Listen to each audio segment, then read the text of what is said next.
I am that I am. Adamus, in humble service to you.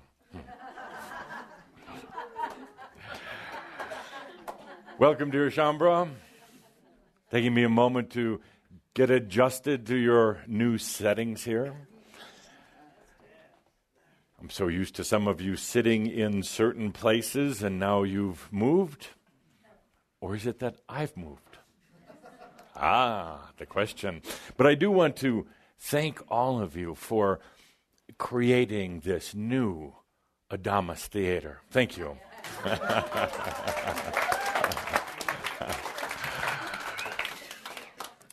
So we gather on this very special day. Special for a lot of reasons. You have your new setup.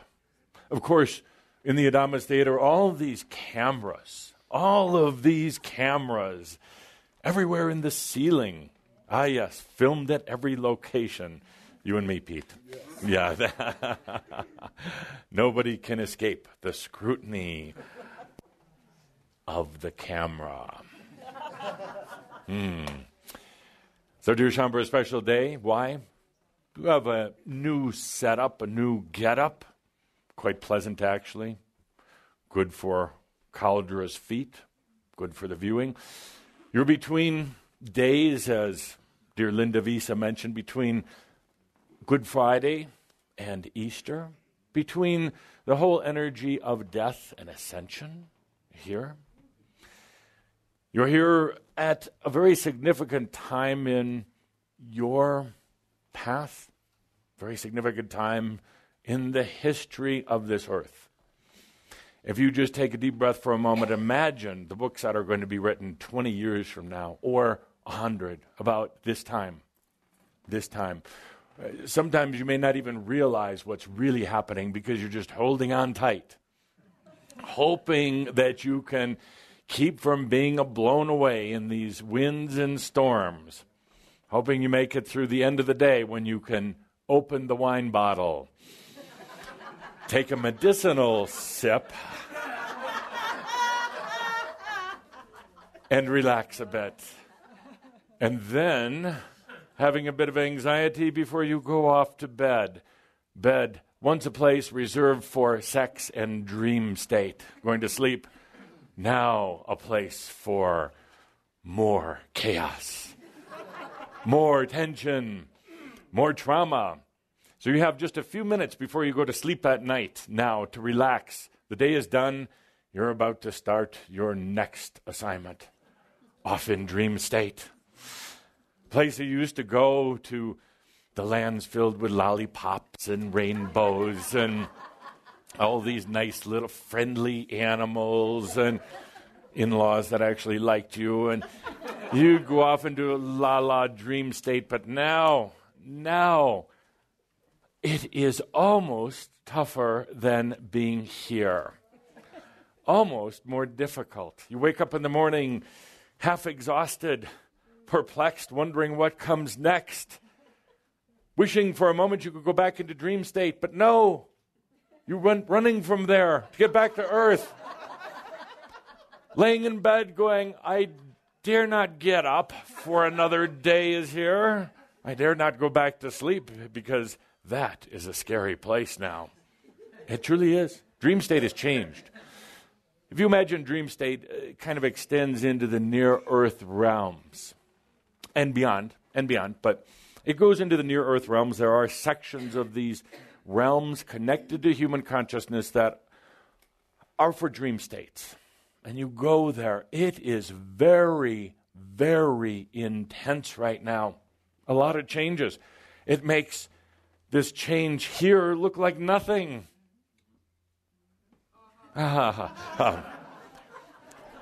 Very intense. This, I would have to say, this space that you've created here is actually one of the true refuges that you have.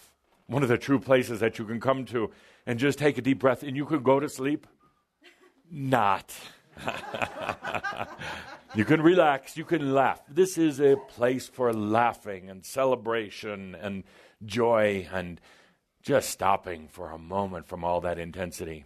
So I want to start this shout off with some deep breathing. It is intense out there. It is intense in there. It's intense in the dream states. Where do you go? Well, you can come here. You can find that place within, but often that place within is very chaotic as well. Have you noticed? So let's take a few minutes and do some really good deep breathing and relaxing. Here it is safe. It truly is. You only have to deal with me. Here you can relax. Let that anayatron, all that little energetic communication system go about repairing, rejuvenating your bodies. Your bodies are getting slammed with energy. Notice how your aches and pains, your muscles can be sore at times. Oh yeah. That's because of the intense energy. Remember when I said that this was the year of deliverance? The year of deliverance. A lot of energy coming in from everywhere. Energy is coming in from these solar flares, bigger than ever, meaner than ever. Energy is coming in from the earth, from all the realms. Energy everywhere. It's coming in. You asked for it. Now you're getting it and complaining about it. Let's take a deep breath here in our sacred space, Shambhala Central. Let's take a deep breath. That's intense. And you get so critical of yourself for not being able to handle it. I was having tea the other day with some of the other ascended masters. Yes, we have tea. And cigars. I was having tea the other day. We were talking about when we ascended, hundreds, thousands of years ago, whenever it happened to be. It was actually kind of boring back then. Things moved really slow. Things were very murky back then. Now it's intense. It changes every moment. We were chuckling amongst ourselves. How difficult it is for you. How fun we're having working with you. But saying, we're glad we ascended back when we did. What are you looking at, the TV? You look at me. What is this? You look at the TV when it's live right here. I see you staring at the TV. No, I'm over here. This is a reality distortion. This is very strange. I'm going to bring it up at tea next time with the Ascended Masters Club. You can be there live in the room with them, but yet they watch the screen. Why is that? Why is that? No, you do it all the time. You'll be doing it a year from now. So, dear Shambhala, it's intense out there. Take a deep breath. Take a deep breath.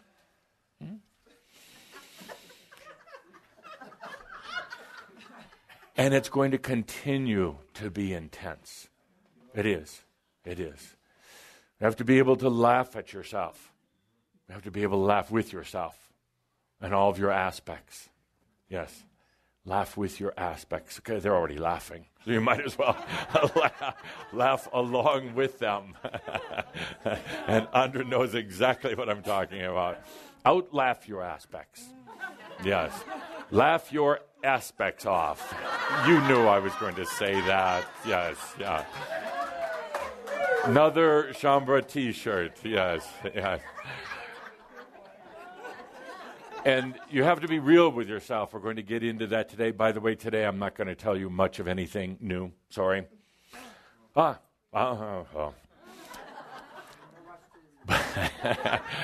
I heard somebody think he never does. So you come here for the food, right? What I'm going to talk about today, though, is some reminders of things we've been talking about for a long time. You gave yourself these wisdoms long before you actually needed them. You gave yourself insights years ago before they were actually really necessary. At the time, they seemed kind of like ahas. Now they're going to be tools in your toolbox. They're going to be bandages in your first aid kit. They're going to be ointment. They're going to be sedatives for you. But I bring them back now, bring some of the points back, because you did put these in your path ahead of the time that you would need them, and now you're going to need them. Now you truly need them. It is intense out there, as we were talking in our tea club the other day.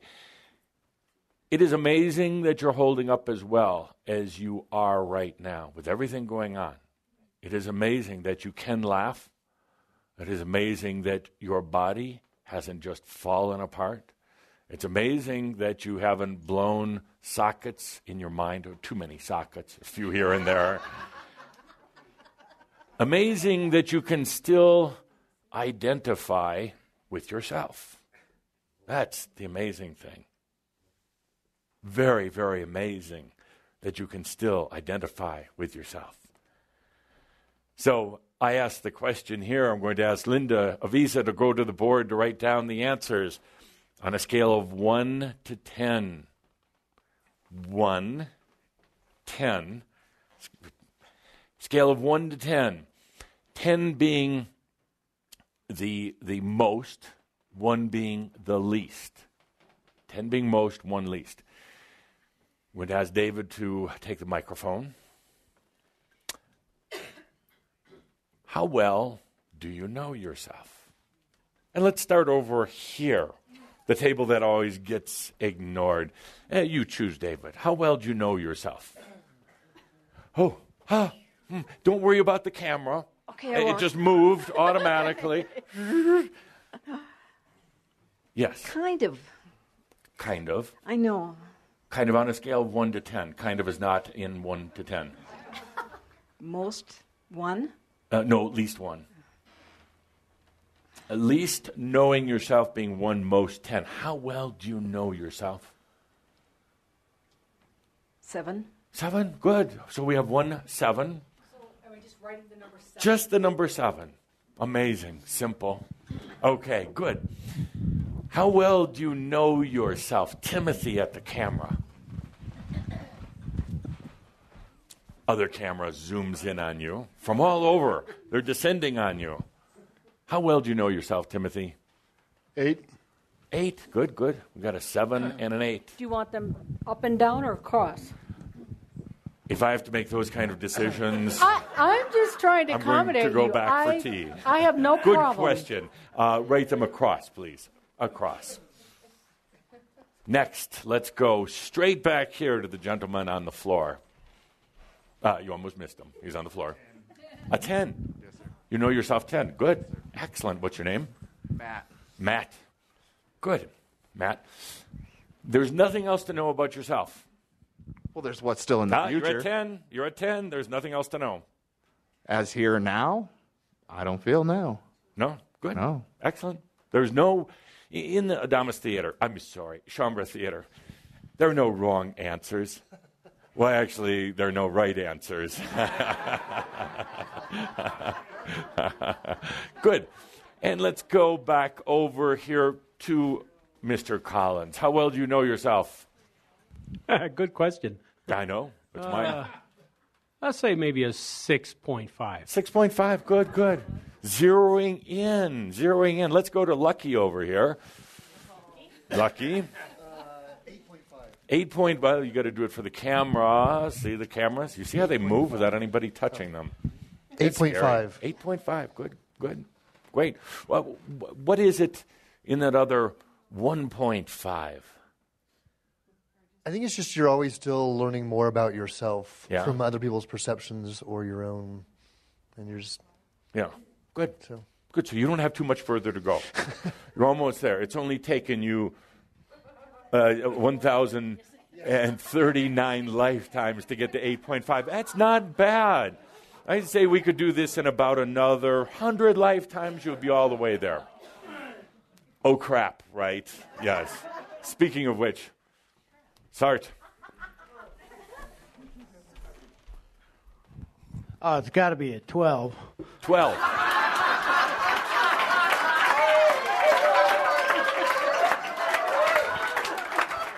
Ladies and gentlemen, I gave the variables 1 through 10. He is so full of...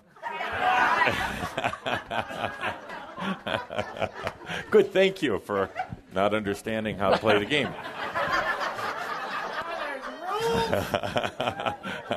There are no rules. There are only my guidelines. Yes, no rules. Good. Let's go here. Yes, to Allie. Allie, how well do you know yourself? 1 to 10. Well, when you were talking about identifying yourself, I was thinking that's really not a good thing. That we're still identifying with ourselves. I mean, not good or bad, but where are you? Maybe 5. Maybe 5. And not sure about either. Wavering around 5. So put squiggly lines around 5. Good. David, you pick now. I'll just close my eyes. You choose the next. Yes. Maybe a 2, but moving up. Moving up. Good. No hurry to get there. Take your time. It depends on the day. Yes, depends on how are you today. Well, probably closer to a 10 than a 2, but it could be a 2. That's a wide variance. That's there. right. Okay, from That's 10 right. to 2, 2 to 10. Yeah. Yes. It's in the. 10, 4, 2. A little Dr. Pepper going on over here. Good. You pick, David. Jeffrey? 0. 0. Oh, but with a little violin music playing there. 0. Starting over. Yeah, 0. Okay. Wow. Okay. I'll leave that one go. How about mofo? 1 to 10. MF, my friend. Oh, yeah. Yeah. I'd have to say these days I'm getting pretty close. It's a 9. You're going downhill? Yeah. Yeah. Where are you? You're a 9? You're a 9, and you're going backwards? No, I'm getting close to really? Complete knowledge, grasshopper. Oh, really? 9 is the number of completion, right? Numerologically, number of completion. Mofo's at 9.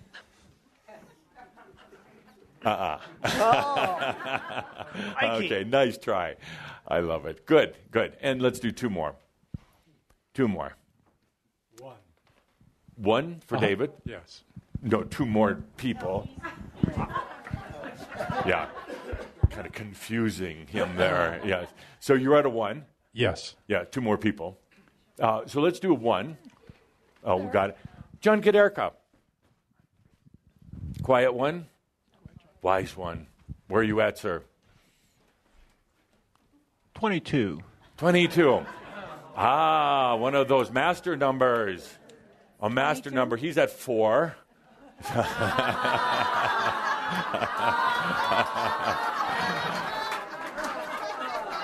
Is that good? Is that bad? Good. And one more.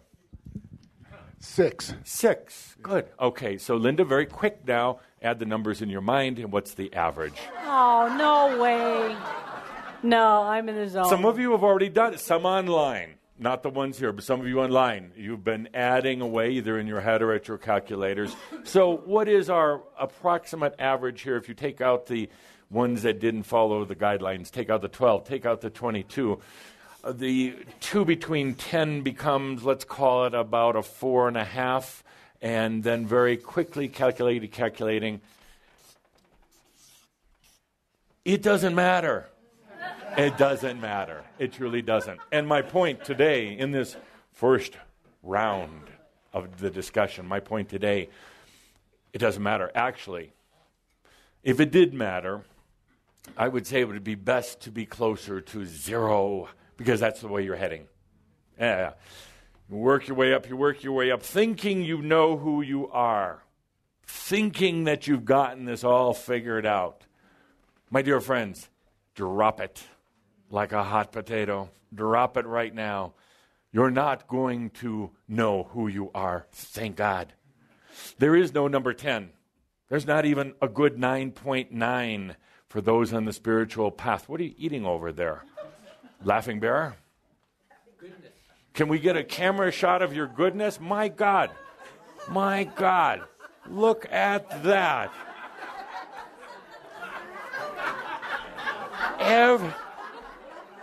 Yeah, right here, so everybody in the world can see what Laughing Bear is eating. Right during the middle of this sacred lecture. He's enjoying the buffet. Like you didn't just have a break. Would you You're like to some? scare him off. He hasn't been here for a while. No? No? Linda? No, give that back to him. How rude. Humans and their food. Actually, my dear friend, I just blessed this for you.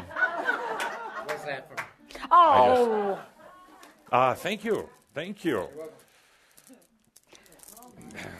Put it on like it's So laughing. that is heavy. He's rewarding bad behavior. That's nice. Absolutely. Yes. So as I was saying, it's best actually to Interesting. wardrobe adjustment. Yes. Do you need any more help on it? What was smoked in here?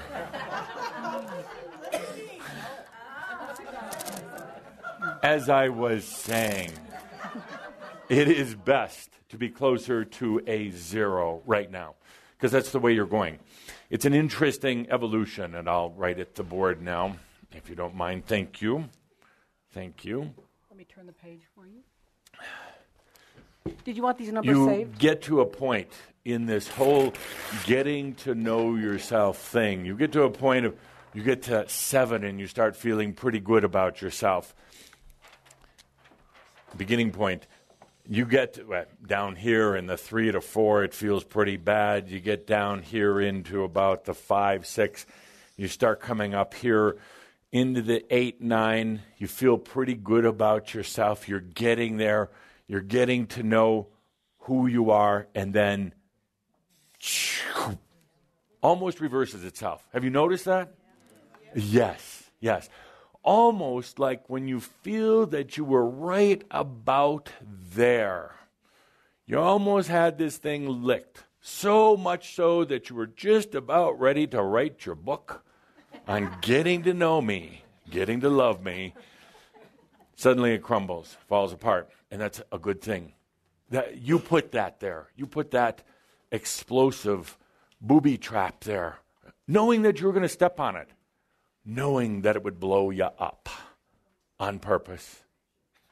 Because there is no ever getting to know yourself, not in the human terms, that is.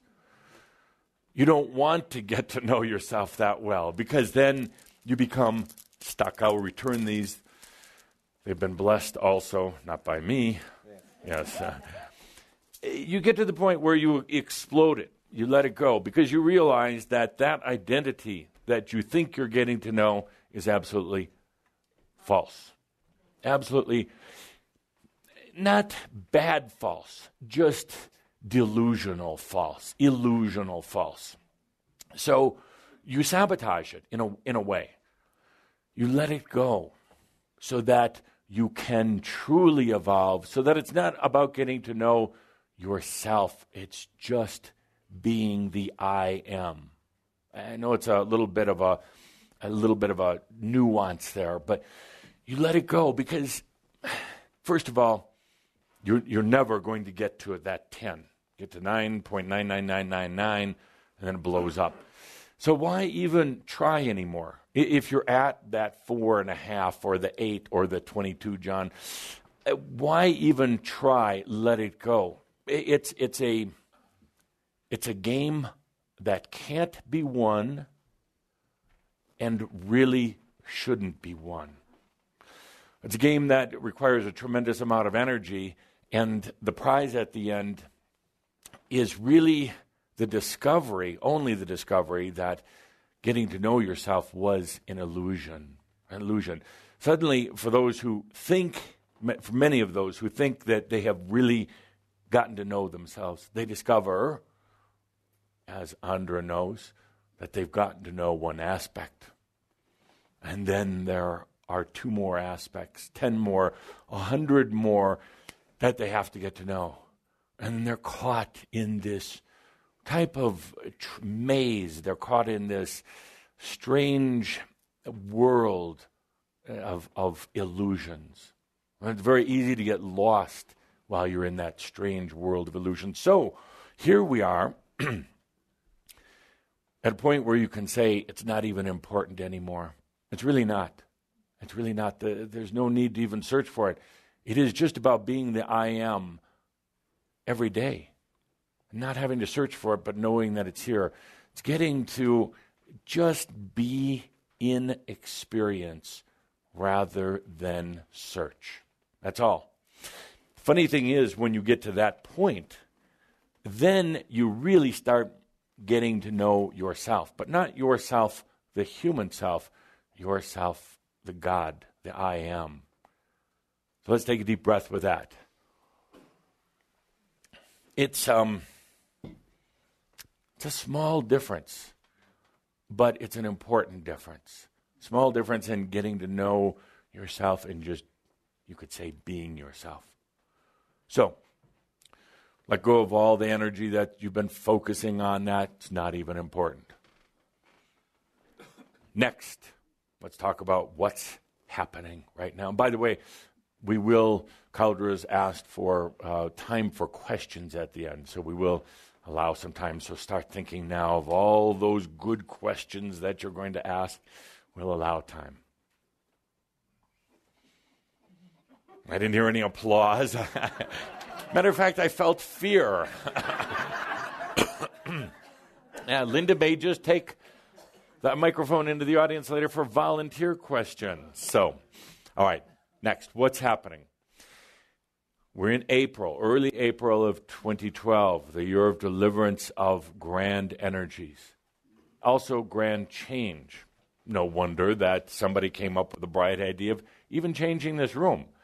And while it might seem small on a worldly scale, actually, it is quite significant because you've changed the energy for those who come on a regular basis.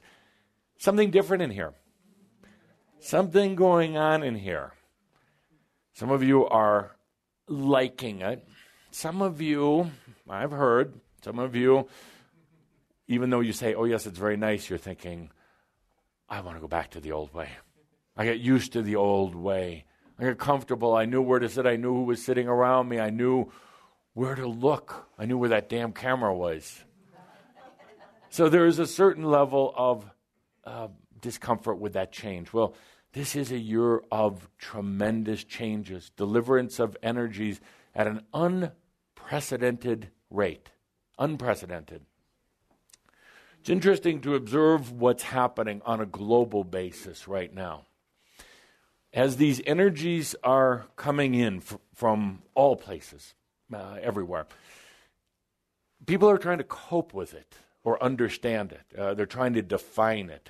Actually, I don't like when people try to over-define it because then it gets mental. It's just a simple matter of a lot of energies causing a lot of change, all as a result of humanity raising their hand and saying, we're ready. It's that simple. These energies are coming in right now, and they're being internalized by people in general, by individuals in general. They're being internalized. People are trying to understand and I'm not talking about just Shambra, I'm talking about everyone. They're trying to understand what's going on. Why do things feel different? They're trying to justify it or understand it up here. They're trying to say, well, it's because this and this changed. They're generally way off track. Just an increased amount of energy. If you were a light bulb used to 110 volts coming in at you to light you up, and suddenly there was 130, you're going to feel a little different. And you're going to wonder what's going on. Why can't I seem to handle this the way, but I sure am bright, but will I burn out? Suddenly it goes up to 220 and then 440 and higher and higher. And it's freaking people out. A lot of them will try to avoid it. They'll try to deflect it. They'll try to pretend it's not there. So what do? They go back to old ways. They say, whatever's happening isn't working, so I'm going to go back to what used to work. You tend to do that. When you get in a little trouble, say, I'm just going to go back to what worked last year or 10 years ago because I knew that worked. Well, take a moment, look back. It really wasn't working that well back then either. You handled it. You got through it. You learned from it. And more than anything, you experienced with it. So right now, in general, these energies are coming in. And I would say if they're hitting anything, if they're landing on anything within a person, it's their mind. It's their mind. It's why you see an epidemic of people taking antidepressants and these other medications. Just drink wine. You don't need all of that. In moderation. What's moderation, Elizabeth? Every day. That's moderated. Anytime the sun is shining. Very moderate. So it's landing in their minds. Driving them crazy. Then from the mind it goes into the body. Because the body has been trained to follow the mind, then they start having some physical ailments and things going wrong with their bodies. But actually, for most people, most humans, this tremendous amount of energy coming in is actually lighting up their aspects. So they're trying to avoid all of this. They're pretending it's not there. The aspects are going, look at all that energy. Look at all that potential for chaos. Look at all that potential for creating some sort of mass confusion. Look at all that potential for getting the attention that we always wanted to get. So the aspects are busy. Anybody dealing in aspectology should be doing a land office business right now. People lined up at the doors, but you see the aspects aren't going to make their way there, and the human doesn't know what's going on. True. So you have this incredible internalization coming in at the mind, coming at the aspect level. People wondering what's going on. Getting a little bizarre right now, getting a little extreme. So what happens next? You're all good prophets here. Yes. And you're not psychic. You don't have to be psychic to understand what's going to be next. You internalize it all, and it blows up. It's going to be a long, hot summer. I kid you not. Yeah. And it's going to be a crazy summer in a lot of ways.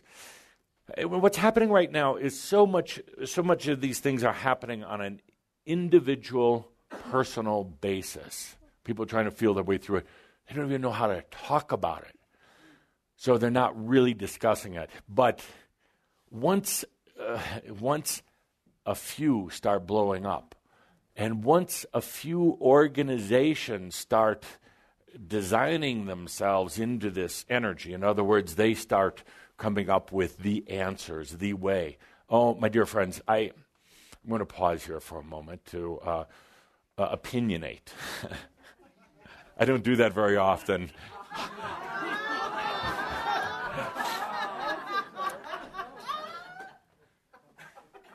Humans, an individual human is the grandest thing in all of creation. A human being is the greatest of any beings anywhere. And I've traveled around a little bit. I've gone to different dimensions.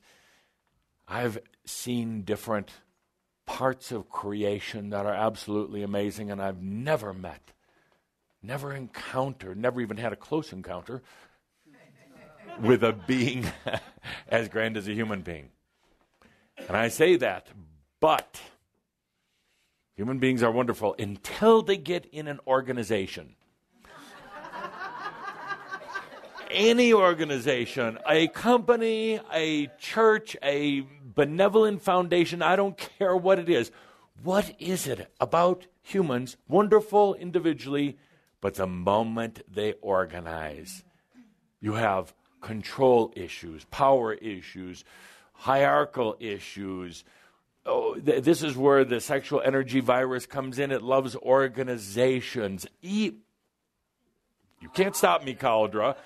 It could potentially even affect this organization of wonderful beings, but it probably won't.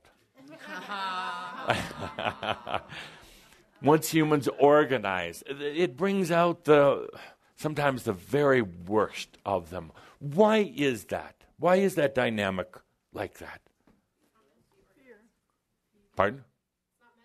Not meant to be organized. Bingo. You get an Adamus Award today. This cute, cuddly, yes. This cute, cuddly little bear. Yes. Stand up for a moment here so everybody in the world can see. Yes. Cute, cuddly. Yes, you deserve it. Good. There's one more left. Be really sharp. Be really on your toes. Absolutely. Ultimately, sovereignty is about loving, accepting, and owning yourself. It is. So organizations right now take away from that. They really do. Organizations generally don't want sovereignty. They don't want equal voice. They don't want a lot of individuals. They want conformity. They want rules. They want compliance. So here you have grand humans when they organize in groups. Within, well, not to mention your families, within your companies, within your political organizations. So I digress, but I love doing it. So where were we? Blow up. Hot summer, long hot summer, all these energies going on. Where are you going to be? At the beach. That's exactly where you should be. Who said that? You got the other one. At the beach. Thank you. Yes. So, Linda, is that all you brought today? Eggs. We could pawn off some of the food. We can have Laughing Bear's plate and give that away. The Adamus Awards. Nothing more coveted in all of creation than an Adamus Award, other than a furry friend. Yes. Good. So, where are you going to be this summer and in this fall while all this is going on? Breathing. Laughing at it.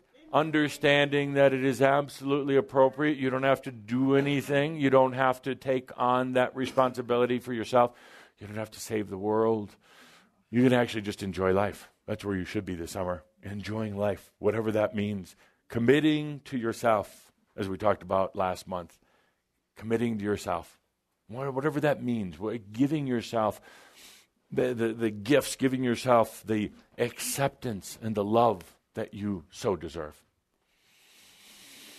So, 4 things going on right now within you. Within each and every one of you. And you can write these on the board in summary, dear Linda. You look particularly lovely today, is it? Yes. Anything special? No, I just bled on the jacket. Oh, well, good. Little martyrdom before the meeting begins is good. You know, day after Good Friday, what do you expect? 4 issues. 4 issues going on right now within you. Things you should be aware of. Things that you're probably going to go, aha. I knew that. I told you you already knew what I'm going to tell you. But you just didn't realize it. 4 things going on. First, and this is a big one. It may take a little while to realize how big this really is. But before I get into that, let me say, you all understand that your DNA is being remade, reconstructed. You're under construction. You're redoing your energy anchors. You know, how you hold yourself in reality, how you make yourself be able to stand, to think, to remember, to go through the motions. You're redoing all those. You're redoing the amount, the levels of light and energy that you can bring into your reality. Even though some days it makes it really intense, you try to shut it off, you really can't. There's a tremendous amount of this light and energy. So here's now what's happening right now. It could change next month, but right now, here's kind of what's happening. First and foremost, you've been primarily a mental being. Most of the time, you function through the mind with mental thoughts, analyzing things, judging them, putting them into nice, neat little mental compartments. About 96% of the time, you're using the mental aspect of yourself in your everyday environment. 4% goes to creative. And that's quite an improvement because just a few years ago, it was about 1%. Now it's taking a leap, a very fast leap, to where instead of having the left brain, right brain scenario, instead of switching mental to creative, now they're starting to merge together. Imagine it this way. Imagine a sink in a kitchen or a bathroom, an older sink, and it has a faucet for cold water over here and a faucet for hot water over there. And you'd have to turn them both on, or just one or the other, and try to mix them up. Or just use one because it got annoying. It's scalding on one side, freezing on the other. That's a good analogy for the mental and creative. Mental and creative integration.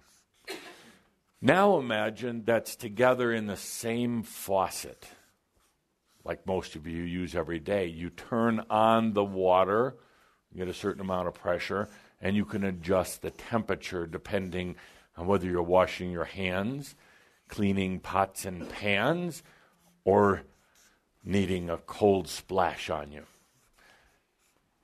This is significant. Now, and I'm not saying that it's 50-50 right now, but the ability to meld these together so it's not just mental and then creative, and then mental, and then mental, and then mental, and then a little creative.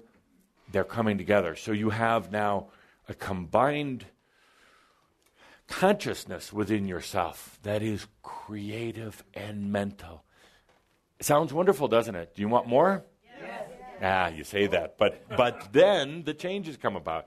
Then suddenly you're saying to yourself, why doesn't it work like it used to?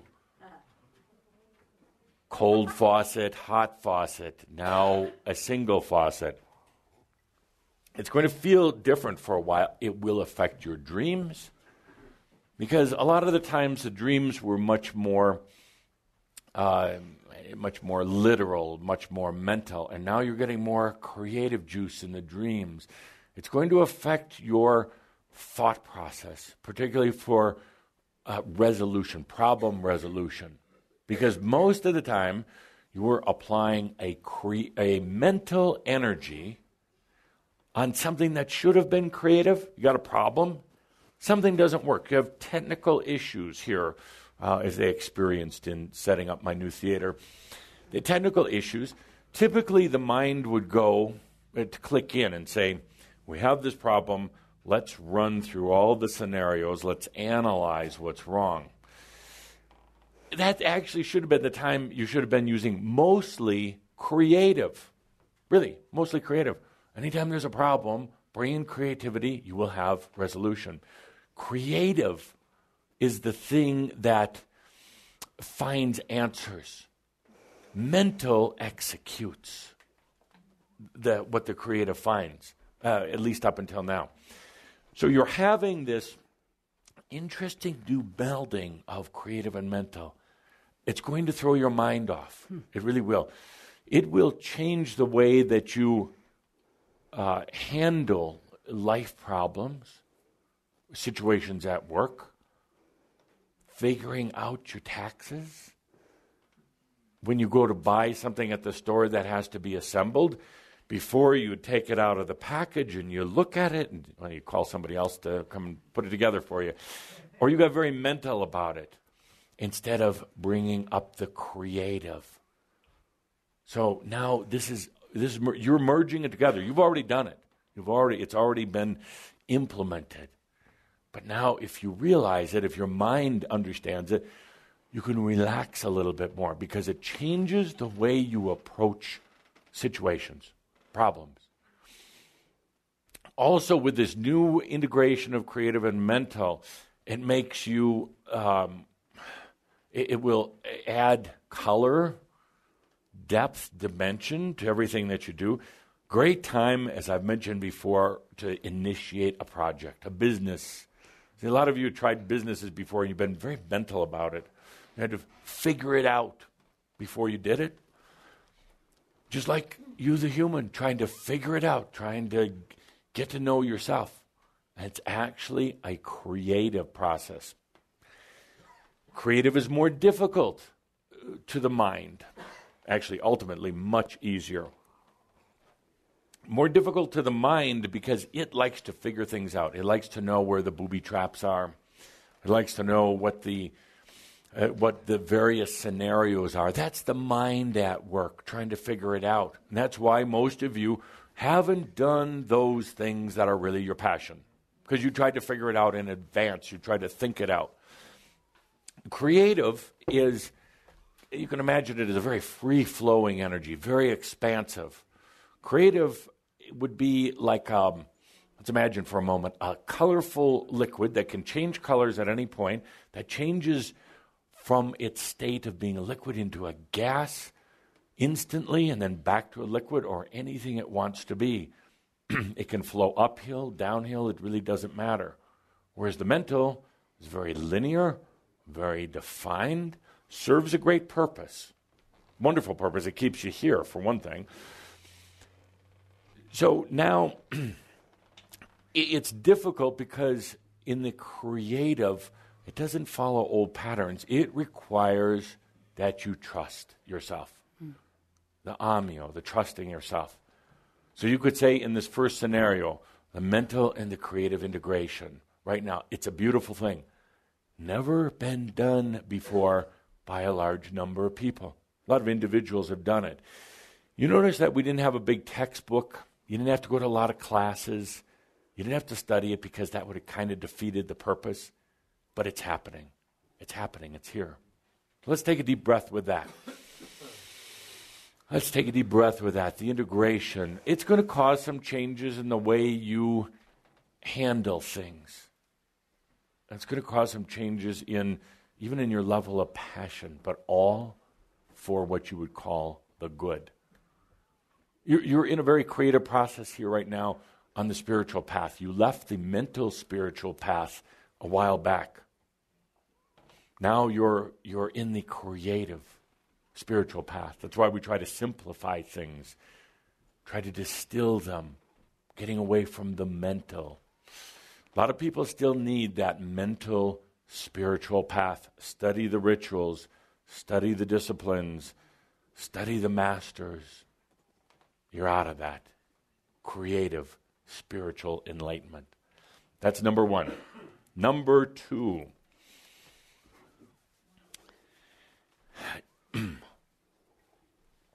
A big part of the self that you've been trying to get to know over the years, a big part of that self was your emotional self.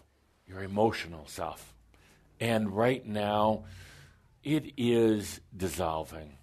It is disintegrating. It is falling apart. Good? Good, yes. Yes, absolutely. What's happening is, particularly as the creative mental merge, there is not really room at the inn anymore for the emotional self, the little bratty child. Yeah, that little thing, it's actually a big thing that would call out and interrupt you so often that, the emotion comes from the mind. Absolutely, 100% mental. It's the mind's bad imitation of real soul feelings. So the mind made this up. It was kind of jealous that it didn't have real feelings. So it made up emotions. They're immature. They're unrealistic. They're demanding. They're selfish without being self-full. The emotions could never get enough. They were energy feeders. They fed off of the real you. They fed off of other people. That caused little tantrums. It caused anger. It caused you to look at things from very immature eyes. So right now, the emotional self is disintegrating. Would you come up here and do that? Let me say it again. And right now, the emotional self is disintegrating. That's the good news. Now the bad. So what happens? What happens with the way you feel about yourself when that emotional self is disintegrating? What happens? I'm going to turn this over to Andra, give her the microphone. What happens? You've seen it in many of the ones that you work with. And go ahead and stand up here. When the emotional self starts disintegrating. It has screaming fits. Absolutely, it has screaming fits, yes. You don't have to tell me that, you tell them that. Yeah. Screaming fits. Screaming fits. Screaming fits. Because it's used to getting its way. It's used to playing you very, very well, like a fiddle. It's used to being the way you would inadvertently, maybe unconsciously, steal energy. That's the way that a lot of times you even felt alive when that little emotional brat came out and started commanding and demanding, overriding the spiritual you. It's shriveling away right now. It has no place. And of course, as that happens, it's going to scream out. It's going to give you fits of anger, fits of weird little things that have emotions that you thought you had controlled a long time ago. Jealousy. Others having more. It's going to have a little way of screaming out about, why am I not getting more money, more attention? How come they didn't say something nice about me? Weird little things. And part of you is thinking, well, that's so weird. Why am I thinking that? I thought I was beyond that. Well, right now, that emotional self is rebelling. It's kind of like, thank you, it's kind of like the bad witch and Wizard of Oz when the water was thrown on her, screaming, help. Come on up here and do that. It's kind of like the bad witch and the Wizard of Oz screaming out. Thank you. You do it so much better. Would you like to channel up here someday? And so, yes. She said yes. You all heard it. Camera saw it. The camera's looking at you right now. Watch it wave and wink at you.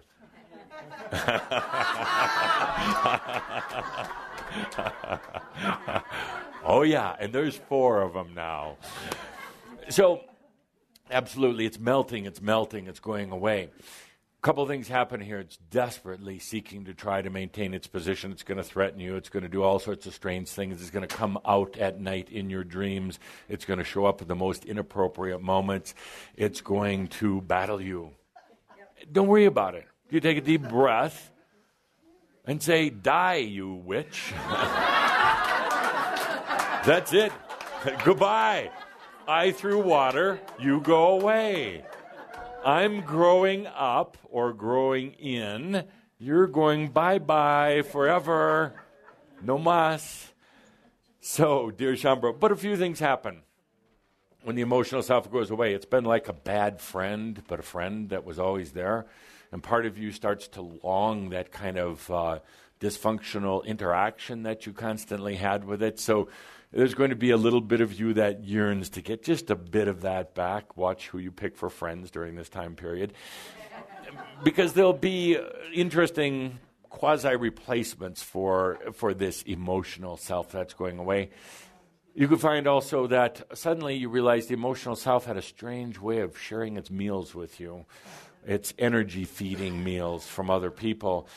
It would take a big plateful and give you a little bit of the plateful of energy that it had just taken from someone, but at least you got something. At least it gave you breakfast. in the scheme of things. So now part of you is going to be energy deficient. Vitamins are not going to help. Smoothies are not going to be able to help in this. Part of you is going to be desperately seeking energy from somewhere else. Stop. Stop right then and there. Take a deep breath. Take a deep breath, and that's when you say, I am that I am. I'm my own refrigerator. It's all within me. I'm the cook. I can create that. I don't need to go anywhere else. There's energy coming in from everywhere. Everywhere. There's an overabundance. We have an over-energy supply on Earth right now. Cosmic energy, that is. So much of it that it's affecting people. But when you feel that need to feed, you take a deep breath. Need to feed? You take a deep breath. It's right here. It's right here. And it's coming in from free sources, cosmos, your divine, every part of you. So you take a deep breath and feel it. So my dear friends, you're going to hear some hollering and screaming from this emotional self. What's going to happen to it? What's going to happen to it? Because I know some of you are really concerned that you're doing it harm. You want to nurture it. You want to bring it back. You say, I'm so sorry for being such a spiritual schmuck. I'm sorry that I was trying to get rid of you. What's happening? It's going to transmute, right? Transmute. Absolutely. It's all it's going to do. It's been trapped in little baby. It's been trapped in immature teenager. And now it's going to transmute into I am. I am. So let's take a deep breath with that. Another factor, an important factor, number 3, time. And you already know this. Time is really, first of all, time is essentially an illusion. It's a real illusion. Time it tends to be mental. So as the creative and the mental are merging, the concept of time, which you are deeply anchored into. What time is it, Bonnie? Good. She said, I have to look. I'm glad she didn't know off the top of her head. The concept of time changes. And you start to realize how flexible it actually is. You start to realize that it's an energetic tool. But you also start realizing how much of a prison it's been for you. As time shifts, you will realize that it can go backwards and forwards and sideways. And as fun as that sounds, to be able to go back in time, and I'm not talking about linear time. I'm talking about experiential time. There's a bit of a difference. I'll explain. So linear time is your clock. Linear time calculated on the movements of the sun and the stars and all the rest of that. It's how most people base their days. Experiential time is a sequence of events that have taken place, the wisdom that has been gained from those experiences, and the evolution or the unveiling of the next set of grand potentials. That's my definition of time, outside of the watch that you wear. You suddenly start realizing that time is very malleable. You can go back in time, not to 1823 type of time, although you probably could, but you don't want to. It wasn't a very good year. But you can go back through experiential time. You can go back through the sequence of events and the perception of those events, the wisdom that was distilled from those events. You can go back any time. And when you do, you realize you'll have an interesting revelation that you say, well, this is strange. This is like all brand new, even though I've gone back in time. It feels like it's the future. Because in a strange way, it kind of is. Let me explain. As you expand your consciousness, and that's sometimes words are so limited, Don't think of expansion as, would you hold that, Swill? My pleasure. Don't think of expansion as going like this. Outer expansion, in a very strange way, is actually like this. Now, the mind says, well, no, that's collapsing. No, it's distilling. So when you expand your consciousness, you're actually clarifying it, simplifying it, distilling it. So when you go back in time, experiential time, which you can do any time that you want, suddenly you realize this is brand new. You're going to say, I thought Adama said we could go back in time. I'm in the future.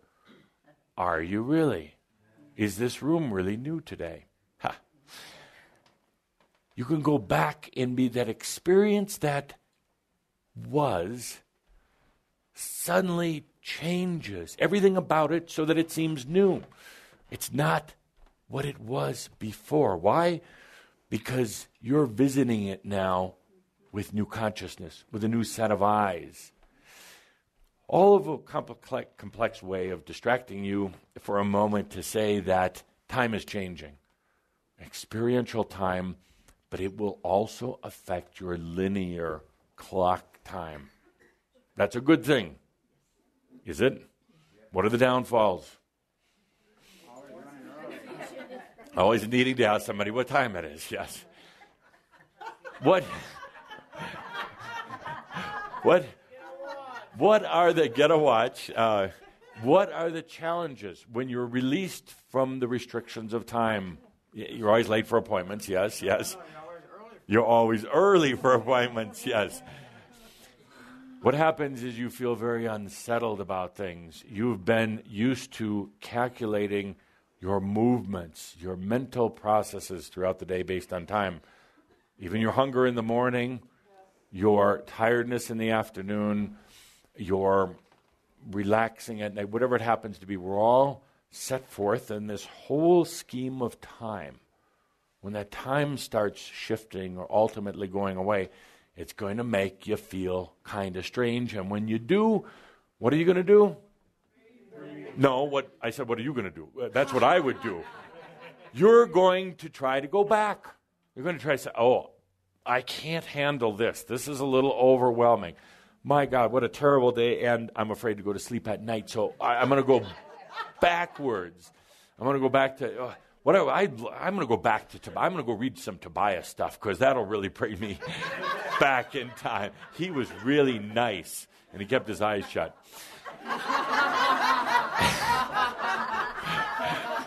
What is number 3? Oh, 3 is time. 3 time. is time. Time so nothing? You go time back, changing? Time? Just time in general. Okay. So it all changes, then you get to feeling uncomfortable. Your body even is trying to adjust to new time, no time. And then it's going to hurt because your body is used to the way you've trained it to feel. Trained it to sleep at certain times, eat at certain times, do the other body things you do at certain times.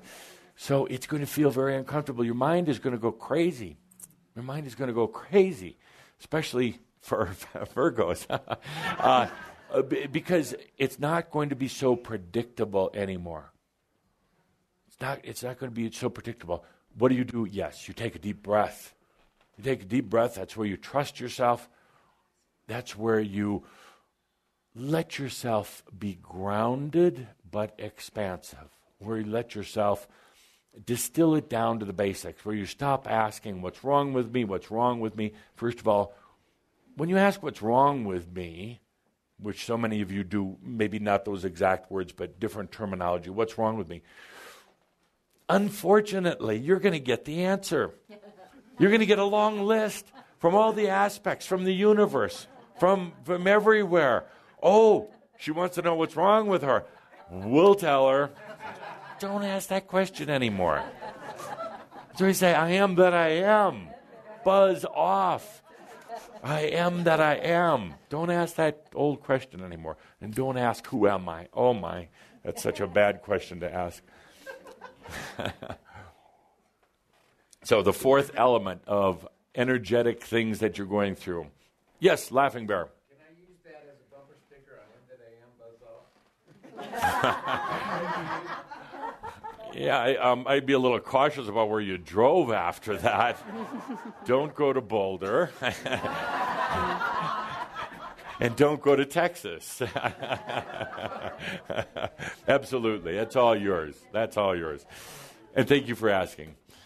So the fourth quality of things that you're going through right now, and stick with me on this one. You got this new stage up here. Beautiful. Yes. Very expensive. Very expensive. All of this. This didn't come free. So step up. Empty your pockets out before you leave today. Caldra would have loved to have said that, but I could. I'm not kidding. So anyway, dear Shambra, you got this great new stage. And this is one, it's called perception, dimension. I'm the other. I'm walking back and forth here, and what am I doing today, dear Linda? Pontificating. Pontificating, am I? Provoking? No, that was a joke. Provoking, maybe. Stimulating. Distracting. Oh. That is my gift. I'm a great distractor. Yes, indeed, yes. And I distract because sometimes we just need it. Sometimes to get out of that mental energy, a little distraction.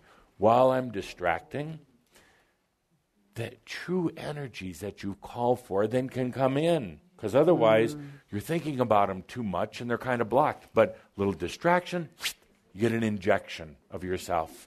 What a great thing. So, we got the stage up there. Beautiful stage. You want to see me go multi-dimensional? Yes. Right in front of your eyes? Yes. Put one of those cameras right on me.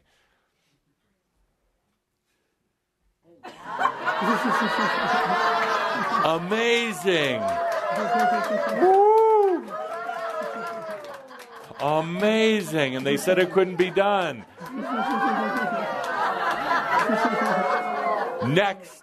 Do you want to see me walk on water? Yes. No. Really? Yes. No. No, damn walk it. on water. No. And they said it couldn't be done.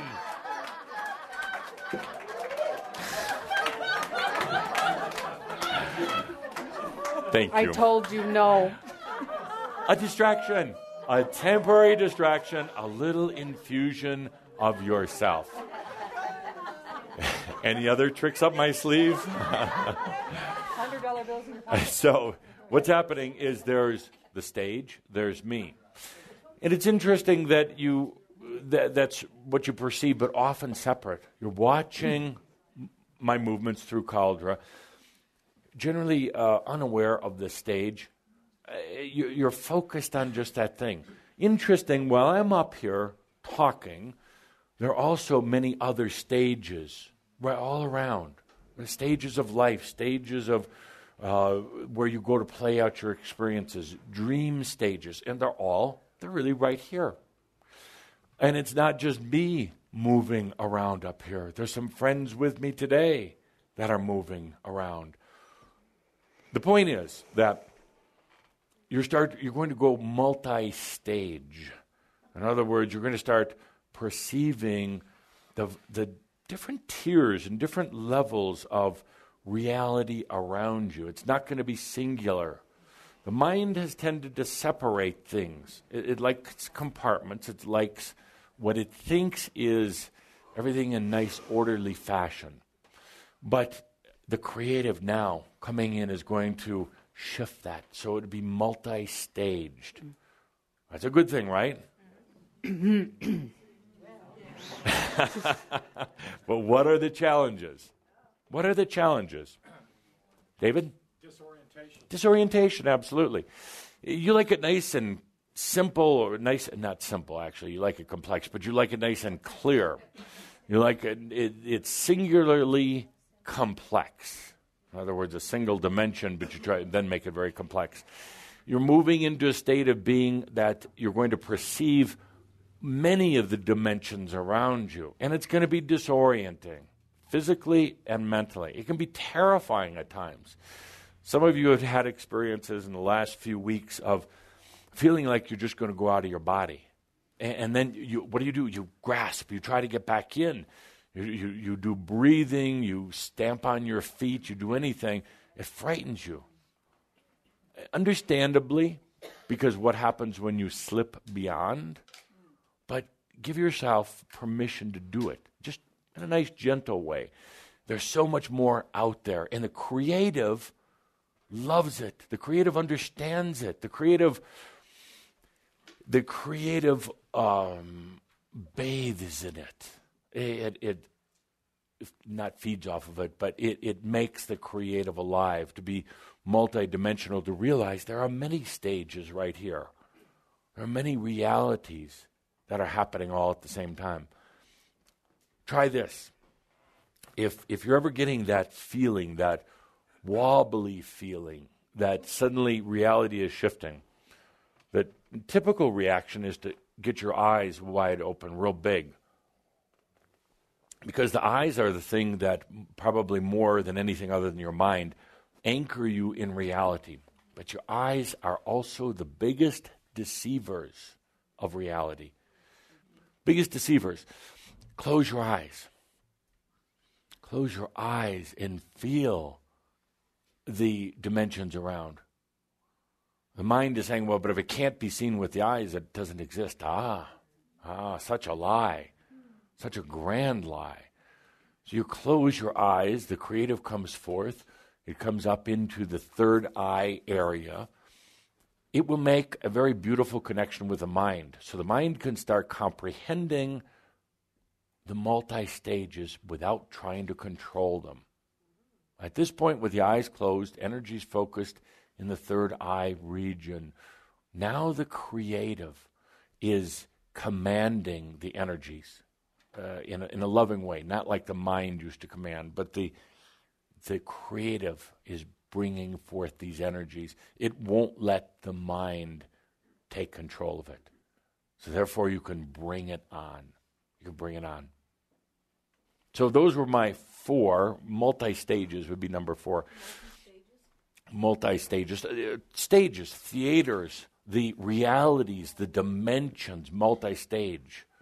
Multi-stage. You're moving into that. So I bring up these 4 things to help you understand where you're at, what you're going through right now. Because sometimes I know you worry. Sometimes I know you're wondering if you are doing it right, what the prescription is. It's all working out. Just happen to be going through a tremendous number of different things right now. More so than you've ever gone through at a single time. So let's take a deep breath with that. And I'll cover more in our future meetings, different things that are happening. Now, I'd like to kind of get to the point before we take questions and answers. And the other point, perhaps the 5th, but I don't want to put it, it deserves its own piece of paper, deserves its own thing, because it's another evolution you're going through. It's actually a dilemma. It's a dilemma. It is what I call the guru dilemma. What does that mean? It means that here you are, beings that are becoming enlightened and allowing that to come into your everyday life. Spiritual beings on a spiritual path. Generally getting over the whole concept of having to get to know yourself so you can finally be yourself, you see. 2 M's? Dilemma, 2 M's. And you have a certain archetypical energy, concept of this thing called enlightenment and guru. And it's very distracting because you put this as the standard or the example, or the shining light in your path and say, I have to be like that. I have to be, in order to be my spiritual self, I have to do as the gurus did. Just like we talked about before, letting your dismantling this whole concept of getting to know yourself. It's also time to dismantle the whole concept of the guru that you're aspiring to be. Let me give you a few examples. And as I do, think of what your guru dilemma has been. What did you think in the human mind that you had to be like? Because I'll tell you right now, it's not really what you need to be like. Yeshua, Jesus, since we're right in the middle of his celebration, just think of the energy of Jesus for a moment. The ones that the ones that you were taught when you were younger. Calm, peaceful, healing, walking on water, as I proved today anyone can do. Halo, above the head. Long hair, beard, yes. Sandals, robe, yes, absolutely. Sheep, no sheep.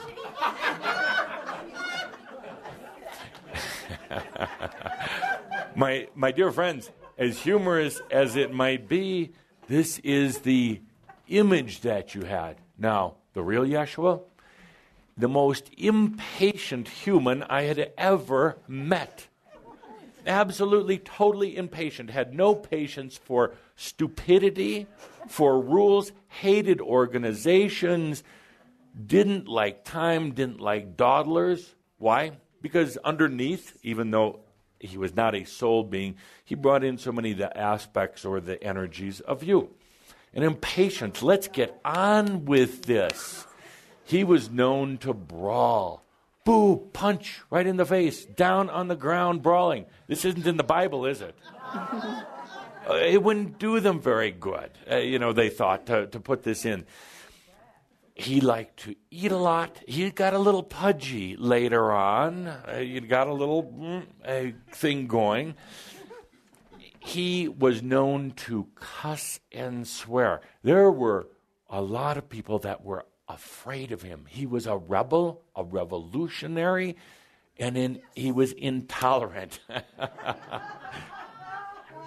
A loving being, totally compassionate, but absolutely impatient. It's not the nice portrait picture that you have of him, but this is what many aspire to be. I have to be, what would Jesus say? Jesus would say, get the fuck out of my way.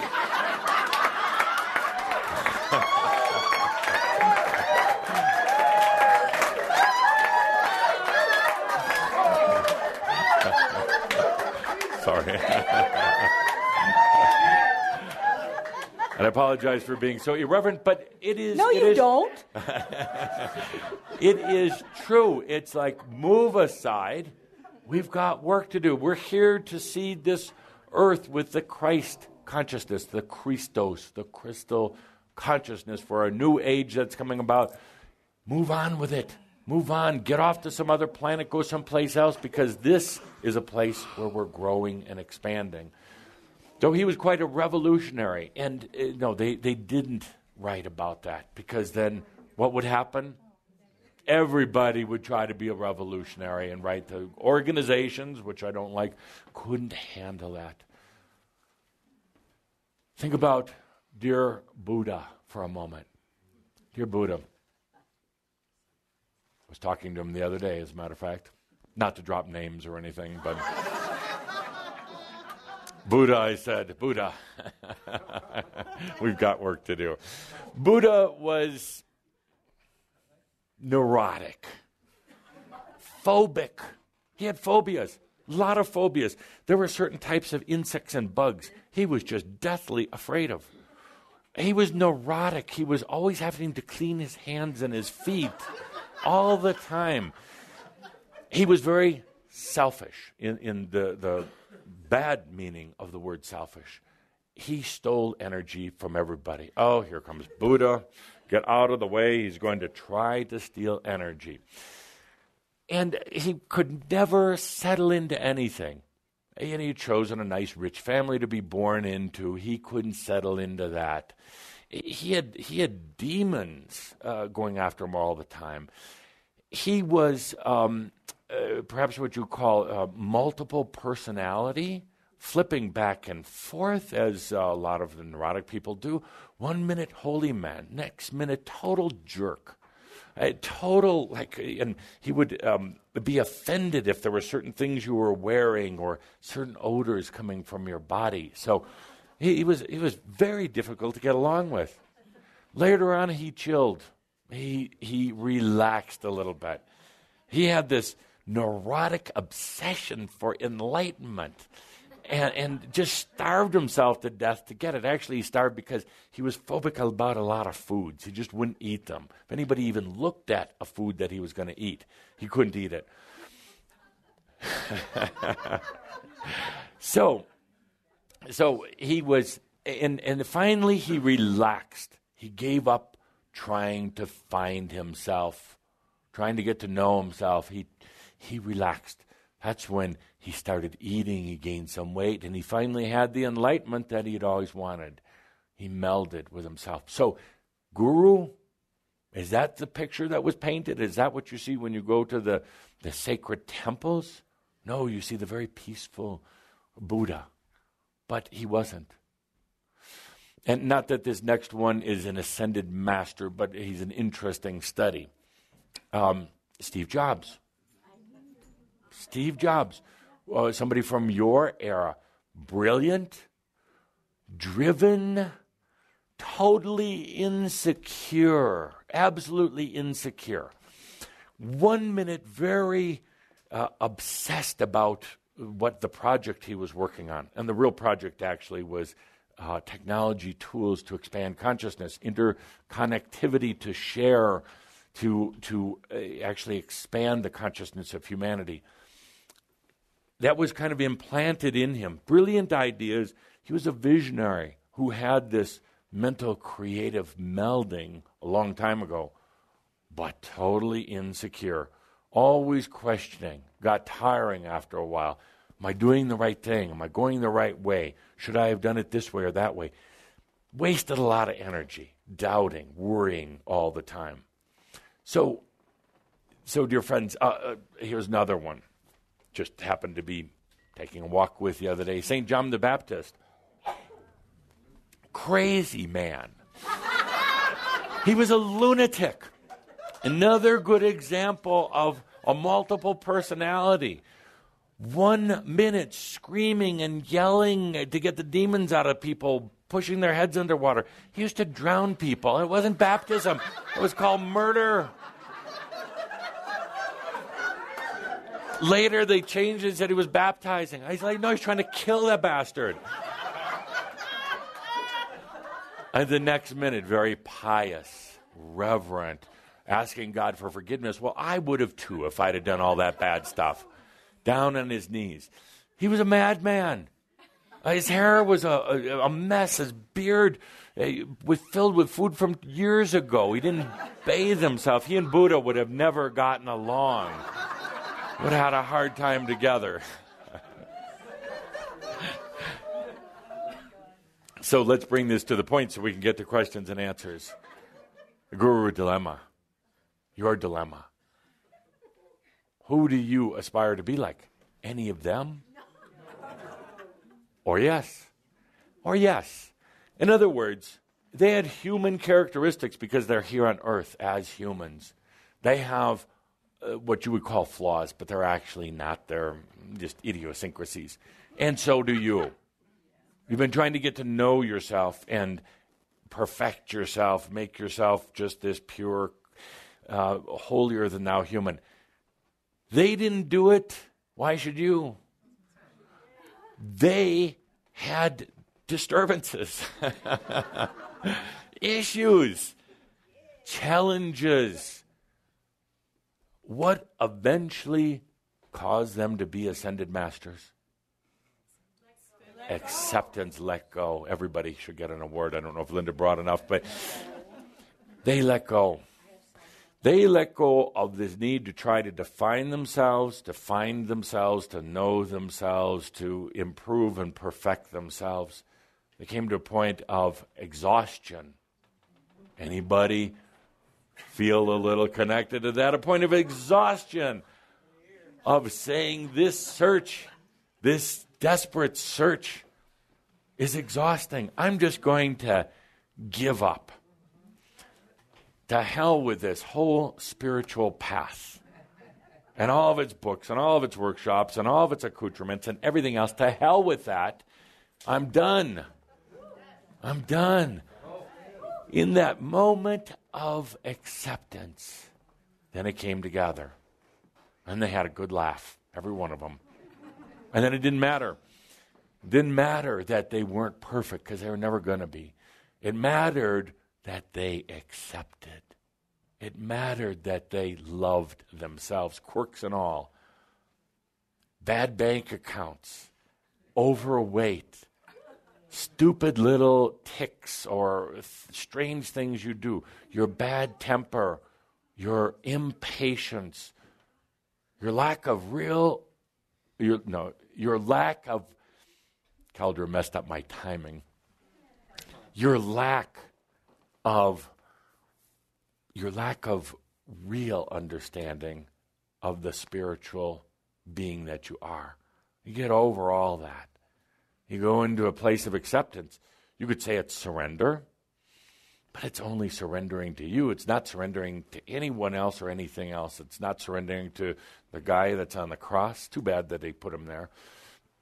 It's surrendering to you. So let's take a deep breath with that. Whatever you think is flawed, imperfect, whatever you think are the things you have to work on, forget about it. Yes. And then suddenly you're just being. You're not trying to perfect anything. You're not trying to find yourself. Now you're just being.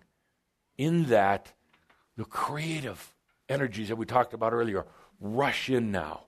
Good. This person's no longer just trying to figure it out. They're just doing it. The creative energies rush in. The mind can slow down.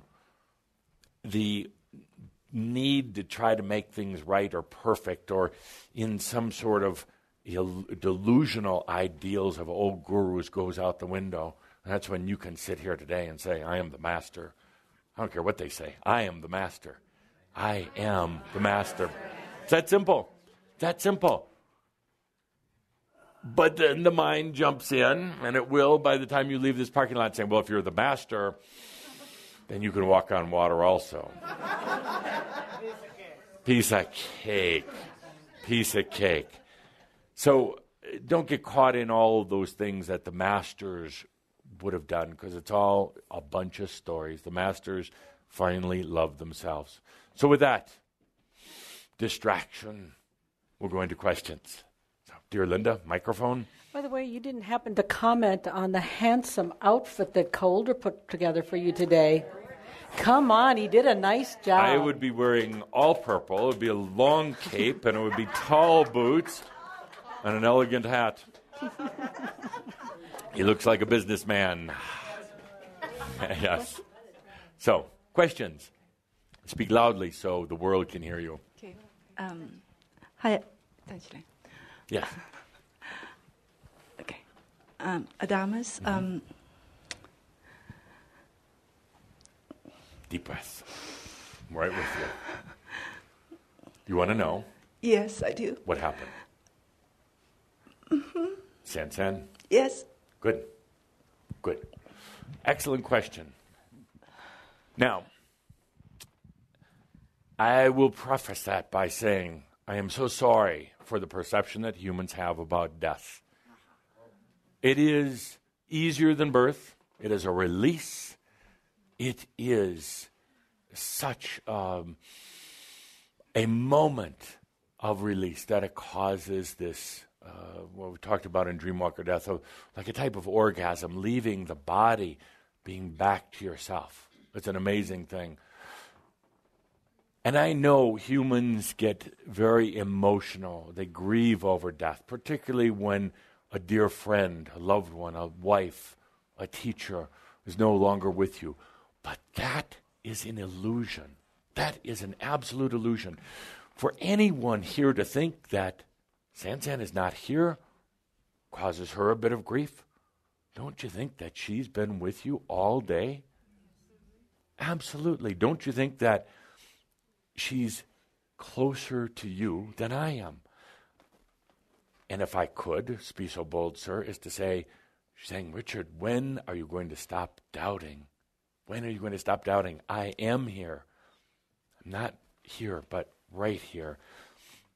And I will continue to be here, not because I feel sorry for you, but because I have so much joy in being with you. We had an agreement before we ever came to earth, an agreement of love and support, no matter the difficulties that came along, but an agreement to assist each other.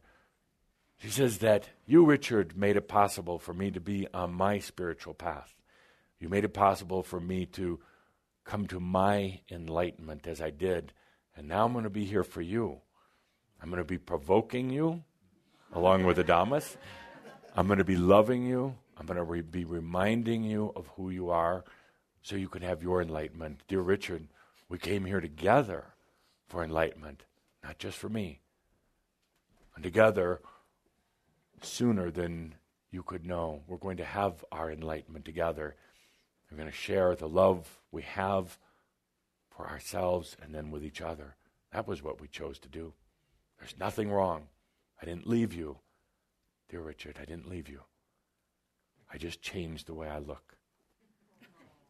Oh, good. Thank you. So, there's such an interesting concept of death. Now, sometimes it is true that the ones who you love do go beyond and out of contact, at least until the time you make your transition. But here we have Sansan, many lifetimes of spiritual dedication, searching on her path. Enlightenment meant more to her than just about anything other than her family. Enlightenment was what she was here for, and as I just said, to share their enlightenment together in this time. So she had an interesting experience. In Kauai, the day before, just take a look at the dynamic here, or feel into it. Off to Kauai, the day before the gathering for advanced sexual energies, it was perfect. Because all the energies were coming in, everything was there. Sansan wanted to have some time to herself. We're finding that increasingly important to have time, as you all probably are, to be in self. Decided to go to one of the most beautiful places on the world, which is the Pali Coast, Kauai. One of my favorite. It's visually beautiful. It's energetically absorbing. It is nurturing from the energies of Isis and from the indigenous that did so much to bring this island to life. It is the place where dear Sansan was birthed in her first lifetime on Earth. So she went back to this place. In a beautiful moment that goes beyond words, suddenly it was like for her the skies opened, feeling of absolute peace, feeling of absolute acceptance. And suddenly a shift of herself into her enlightenment, an amazing shift out of human limitation, out of time, out of space, and out of body. And it wasn't until later, by the way, that the physical, what you would call the accident, occurred. It wasn't an accident. It was a departure. It was a transition. And it was beautiful. As I've talked about before, generally, in going through death, there will be no pain for you because you leave first. The mind and the body continue operating, but the consciousness is left. No pain, no regret, no remorse. The only grieving is for the ones that are grieving back here. It's a difficult topic to talk about, but one day I'm hearing screaming, cheering, encouragement from the other realms. Tell them it is not the end. It's a new beginning. Tell them there is no heaven or hell. There is yourself. There are a lot of friends. Tell them that they are saying, tell them, open your eyes. And not your literal eyes, but open your senses. We are right here. We're not gone. We're right here all the time. Sansan chose not to stay in the physical body. And that's going to be a challenge for many of you when you come to your enlightenment. Enlightenment happens in the simplest moment, not when you plan it, not when you even think you've earned it. It just happens because you allow it. You're going to come to a moment in that enlightenment. Do I stay in the physical body or not? Now, I know if we took a poll here right now, most every one of you would say, stay in the physical body. Because there's a lot of things you have to do. Because no matter what you say, you're still afraid of death, as beautiful as it is. I have to almost laugh. Here, being this close in your reality, it's wonderful, but it's rather harsh. Very dense, very harsh, very limited. On the other side, you imagine anything you want, but it's like a fantasy garden if you've let a lot of your issues go, as most of you have. It's splendid. So you come to that moment in enlightenment, which seems like an eternity of time. It happens in a second, but it seems like an eternity. You come to that moment, and it's very difficult to say, I'm going to stay in the physical body, because it is harsh. It hurts, and there's aches and pains. And you could say it's not real. It's the illusion. When you return to the other side, you realize so much more about the real self. You're going to come to that moment, every one of you. Should I stay or should I leave? There's no right or wrong answer. There's the difficulty of the ones you leave behind. Your children, spouses, and yes, even your pets. So what are you going to do? Only you can answer that question. Only you can answer that. Sansan came here. You've been supporting her for a long time in her journey. Now she comes to support you. So thank you.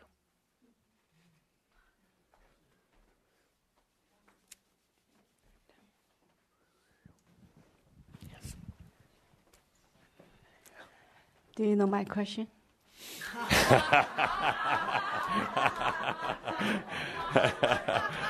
John Edwards.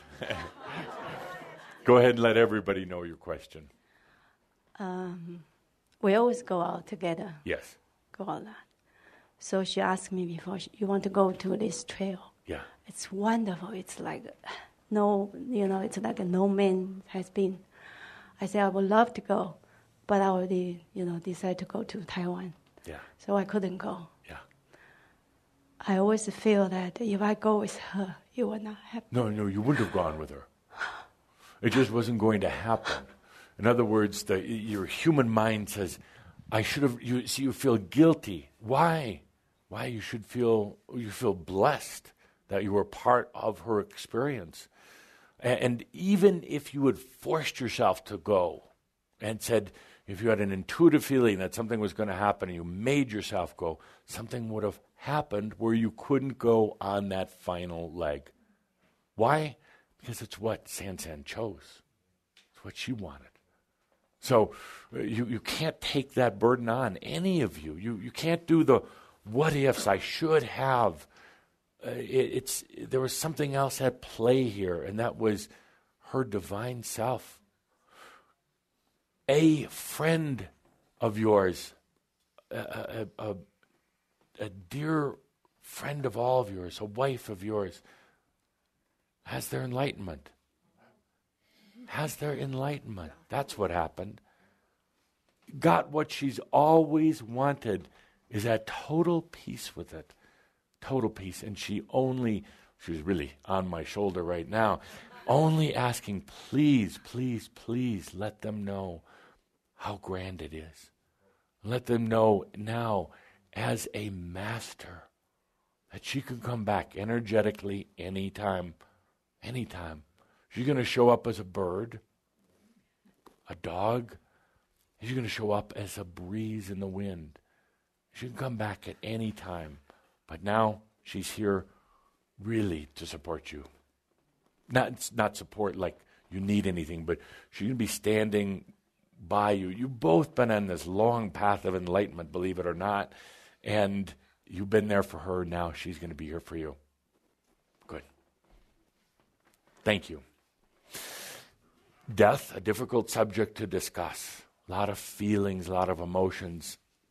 Your consciousness is going to change the perception of that into really truly understanding that it's not a finality, it's not heaven and hell, it's not even a departure if one chooses to still be around energetically, as Sansan is. They're really wanting me to be very clear with you, saying, it's amazing. It's amazing.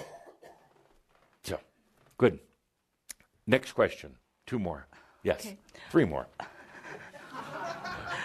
I know all this, Yes. and I can feel her presence. I know all this, and I can. You trust yourself when you feel her presence? Yes, I do. Good. I know she's here. Good. She's. Okay. What is she saying, or thinking, or feeling? Right now, at this moment, she said that she's fine. Yeah. Yeah. Yeah. And I know all this, just that my mind needs to know this. Yes. Yes. Your eyes want to see her, your hands want to touch her, but it's really your heart that should feel her. Yes. Yeah. No, my question is that, yeah. I mean, Sansa and I always said that every time we go to attend a workshop or whatever, whenever we do something together, we always said that, Adamus is going to be with us every step of the way. Yes. I think this is something I need to know. Yes. This is my mind need to know about. Where were you? Oh, I had to back off. That's every step of the way. I forgot to add until that last step. And there, Sansan did it by herself. Oh, it would have been rude for me, and who am I to be rude? It would have been rude for me to be there in that moment of enlightenment because it's so sublime, so personal, so indeed every step along the trail, every step along the way, until suddenly I had to stop. All of the beings that support you would have to stop at that moment. That's your incredibly beautiful personal time. You wouldn't want anybody else hanging around during that moment of enlightenment with everything transforming. So I stood, I waited, and then suddenly she was with me, and she could actually see me. And of course, in this enlightenment, you kind of lose the human sense of becoming expanded. She could actually see me. And she said, Adamus, Saint-Germain, how handsome you are.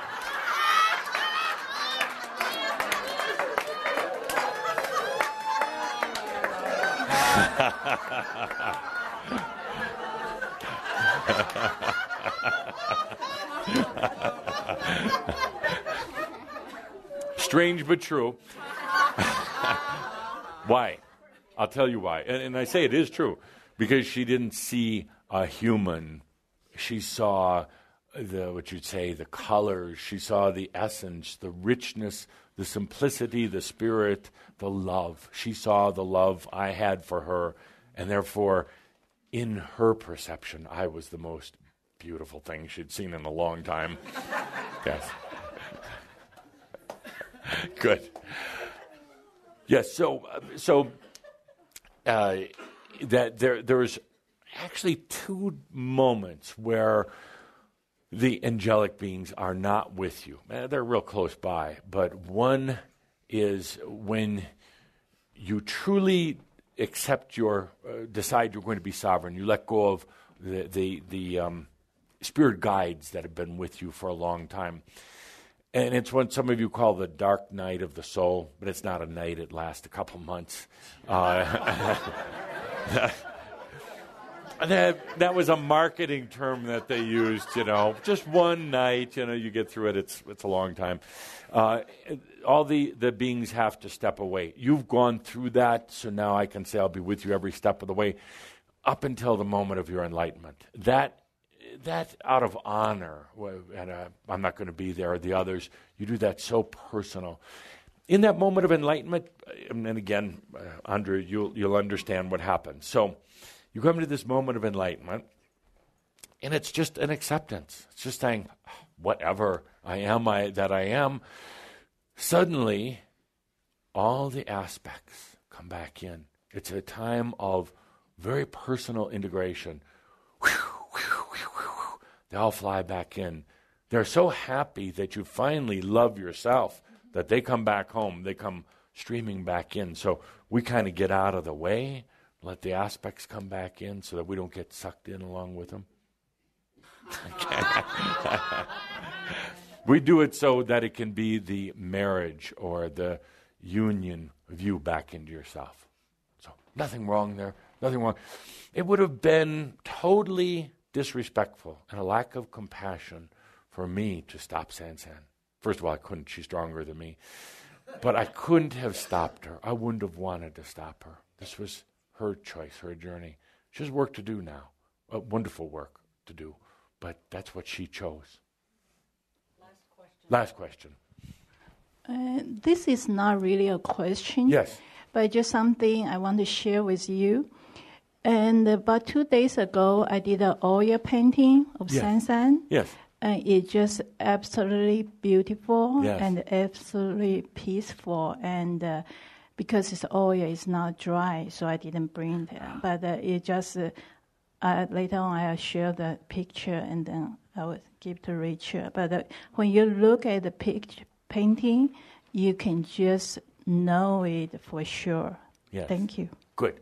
And she's asking if you would please take a digital photograph of it and share it with others, even perhaps on some of these websites, Crimson Circle website. They would love to see that. Yeah. And that painting is just absolutely beautiful, and also is kind of purple red, so it's kind of crimson color. So it was just absolutely beautiful. Excellent. Well, and to the painting as a way to. I don't have time to get off on a long discussion, but I'll keep it short.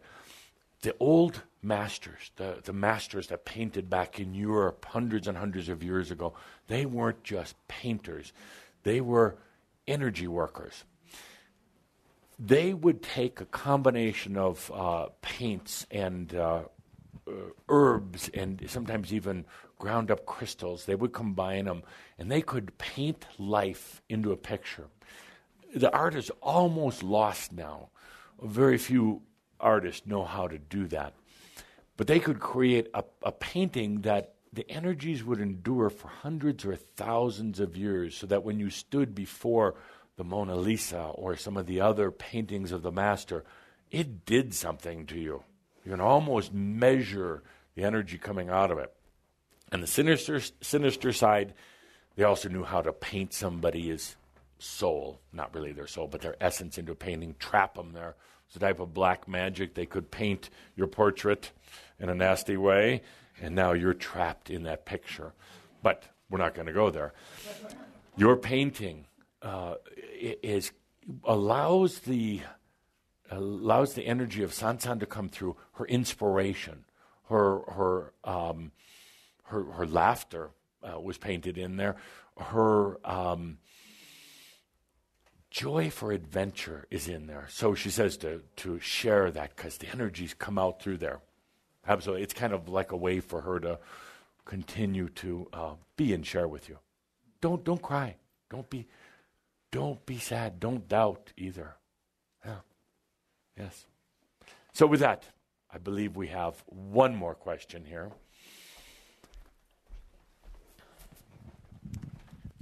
I don't understand. Yes. Good. Let's just leave it at that. Thank you. Thank you. Finally, I don't Great way to understand. sum up the day. I don't understand, and that's a good place to be. Yes. What would you like to understand? I didn't know Sansan, Yes. but I feel her. Yes. And well, indeed. I mean, she's like right here, dancing around. Yes. You know, she's playing with people's hair over here. Yeah. I don't know why I have to share this, but for some reason she's kind of interested today in people's cosmetics for some reason. She wants to make everybody up. Go ahead. She went on a journey to Kauai to be at the sexual energy school. Yes. And she invited her friend to go on a journey, on a walk. And she went on the walk. Did she know weeks before that she was going to transition? Good question. I mean, I want to know for me, because it's like, do I know a couple of weeks beforehand? Do you want to? Plan it now? No, you don't. But it was an accident. It wasn't like a long-term illness. No. And it just happened. Yes. Yes and no. Now, it depends. Are you coming from a human perspective, the human mind saying, now if the human mind knew what was going to go on, it would have never happened. The human mind would have tried to block it. There was the spirit, the real, the essence of Sansan, really understood that, let me put it this way, did she know the particular date, time, location? No, absolutely not. Did she know the experience was coming her way? Absolutely. There's something, an inner knowingness here, not a knowingness up here. And we're going to work on that in the next couple of months, of getting those a little closer together. But there was an inner knowingness that it was time. That it not time to depart, but time to become, actually. An inner knowingness that, this journey, I'm trying to keep this simple here. In our schools, we talk about that line right there. Can you get that line right there on the carpet? Okay, right there. Then we talk. You're at this line, all of you. You're standing there, and you're thinking about it. And we go into great detail, actually, as we did in Kauai, with why aren't you taking that step? Why aren't you? Fear. I want to be here. I want to be in this physical. Who said that you couldn't be? I am. So you cross the line, and a lot of things happen. It's the line of enlightenment. It is a breath and a choice, that's all. But, my dear friends, you're all standing here, waiting for somebody like Sansan to cross, waiting for somebody like her to reassure you. It's amazing. It's wonderful. But you're standing here. Enlightenment, I don't know. What's on the other side? Enlightenment. What's going to happen to me? It doesn't matter. What am I going to do? Enlightened things. We have tea with the masters. Cool. So, my dear friends, the only thing that mattered to Sansan is she had made that choice. It doesn't matter. It's enlightenment. What happens next doesn't matter. And if you ever are worried, because 5 is all I want, 5 for enlightenment, 5, 10, 100, 1,000, it doesn't matter. But that's why we're working together. You're here at the threshold, and I'm saying, why aren't you crossing? Why aren't we? You have to answer that. Why aren't you? Why aren't you? This is going to lead to a lot of, you did, but you didn't experience it yet. That's the weird thing. Go back to the point number 3 or 4 today, time. You did, but now it's about experiencing. So remember, when you're laying there in bed at night, First of all, Sansan would be happy to come and talk to you. When you're laying there wondering about that step, what's going to happen, and the fear comes in, well, I'm not sure if I'm ready, and all these other things, stop and take a deep breath. And remember that all is well in all of creation. Au revoir until our next meeting at the doorway of your ascension. Thank you.